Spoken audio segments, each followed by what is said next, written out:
मैं हूं संजय और आप सभी को क्लास 10 इकोनॉमिक्स के पार्ट 2 भारतीय अर्थव्यवस्था के क्षेत्रक भाग 3 में स्वागत है।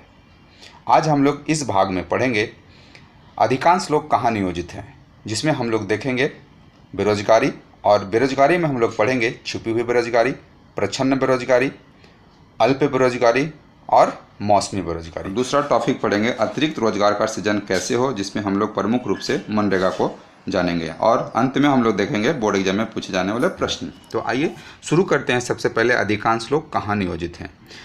अधिकांश लोग कहाँ नियोजित है, इससे पहले हमें इन दो ग्राफों को समझना बहुत ज़रूरी है, क्योंकि इन्हीं दो ग्राफों से हमें ये समझ में आएगा कि अधिकांश लोग कहाँ नियोजित है। आपके स्क्रीन पर दिख रहा होगा 13-14 में जो आपका जीडीपी का हिस्सेदारी है वो सबसे ज़्यादा तृतीय क्षेत्र में है। वहीं अगर आप रोजगार क्षेत्र का अगर देखा जाए तो आप देखेंगे कि सबसे ज़्यादा जो हिस्सेदारी है वह प्रथम क्षेत्र का आता है। इससे साफ तौर पर पता चलता है कि सबसे ज़्यादा लोग प्रथम क्षेत्र में लगे हुए हैं, अर्थात कृषि क्षेत्र में लगे हुए हैं। और हम लोग जानते हैं कि भारत एक कृषि प्रधान देश है, और सबसे अधिक अल्प बेरोजगारी और मौसमी बेरोजगारी जो है वह कृषि क्षेत्र में पाया जाता है। यहाँ एक नया शब्द आया, बेरोजगारी। तो आइए अब हम लोग जानते हैं बेरोजगारी क्या है या किसे कहते हैं। बेरोजगारी, जब कोई व्यक्ति काम करने लायक या योग्य है और काम करना चाहता है, अर्थात इच्छुक है, और वर्तमान में मजदूरी के दर पर उस व्यक्ति को काम नहीं मिलता है तो उसे बेरोजगार कहते हैं।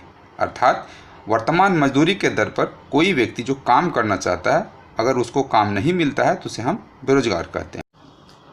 बेरोजगार की संज्ञा में बूढ़े, बच्चे, विद्यार्थी और बीमार व्यक्ति को नहीं रखा जाता है। अब हम लोग बेरोजगारी में छिपी हुई बेरोजगारी या प्रच्छन्न बेरोजगारी या अल्प बेरोजगारी के बारे में जानकारी प्राप्त करेंगे, तथा यह किस क्षेत्र में अधिक पाया जाता है इसके बारे में भी जानकारी प्राप्त करेंगे। छिपी हुई बेरोजगारी, छिपी हुई बेरोजगारी या प्रच्छन्न बेरोजगारी में आवश्यकता से अधिक लोग कार्य पर लगे होते हैं, अर्थात प्रत्यक्ष रूप में तो दिखाई देता है कि लोग कार्य कर रहे हैं, परंतु वह व्यक्ति अपनी कार्य क्षमता के अनुसार कार्य नहीं कर रहा होता।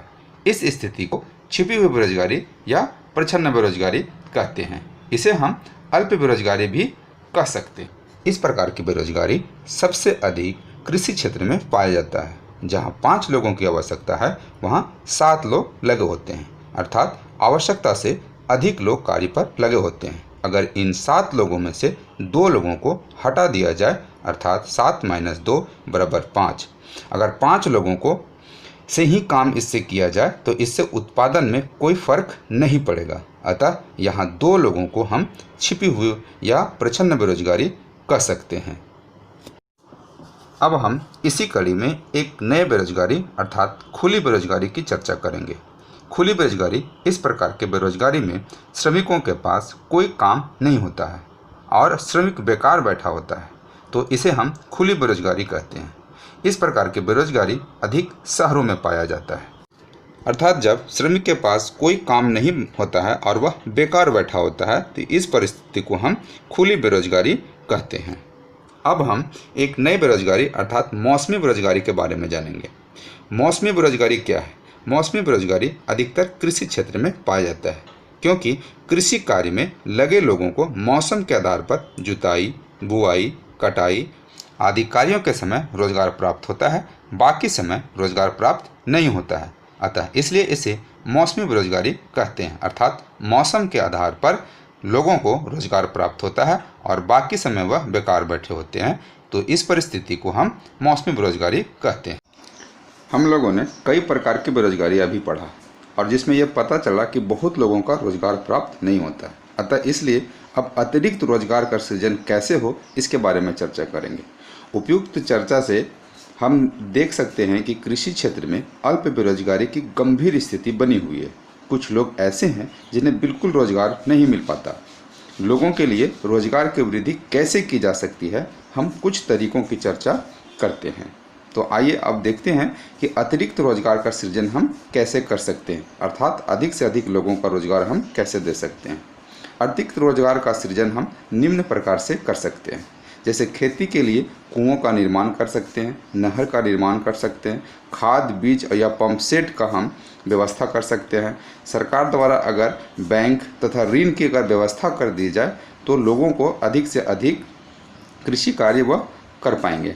फसल की बिक्री के लिए अगर भंडारण की व्यवस्था कर दिया जाए, बाजार की व्यवस्था कर दिया जाए, गांव से शहरों के बीच रोड का व्यवस्था कर दिया जाए, जिससे वह अपनी फसल को शहरों में बेच पाएँ। इसके अलावा अगर किसान गन्ने का उत्पादन करता है तो चीनी मिलों को देने के अलावा वह स्वयं गुड़ बनाकर अतिरिक्त रोजगार का सृजन कर सकते हैं, जिससे किसानों तथा श्रमिकों को अधिक से अधिक रोजगार प्राप्त होगा। अब आइए एक नए अतिरिक्त रोजगार का सृजन हम यहाँ देख सकते हैं। हमारे भारत में विद्यालय जाने के आयु वर्ग 5 से 29 वर्ष में लगभग 60% बच्चे हैं, जिसमें 51% बच्चे ही विद्यालय जाते हैं। बाकी बच्चे स्कूल नहीं जाते हैं, वे या घर पर रहते हैं या फिर बाल श्रमिक हैं। अगर ये सारे बच्चे स्कूल जाने लगे तो फिर शिक्षक की आवश्यकता होगी और फिर शिक्षक के रूप में अतिरिक्त रोजगार का सृजन होगा। इसी प्रकार से हम स्वास्थ्य में भी अतिरिक्त रोजगार का सृजन भी कर सकते हैं। अब हम लोग काम के अधिकार के बारे में जानेंगे, अर्थात महात्मा गांधी राष्ट्रीय ग्रामीण रोजगार गारंटी अधिनियम 2005। भारत सरकार ने अभी लगभग 625 जिलों में काम के अधिकार लागू करने के लिए कानून बनाया है, जिसे मनरेगा कहते हैं। मनरेगा अर्थात महात्मा गांधी राष्ट्रीय ग्रामीण रोजगार गारंटी अधिनियम।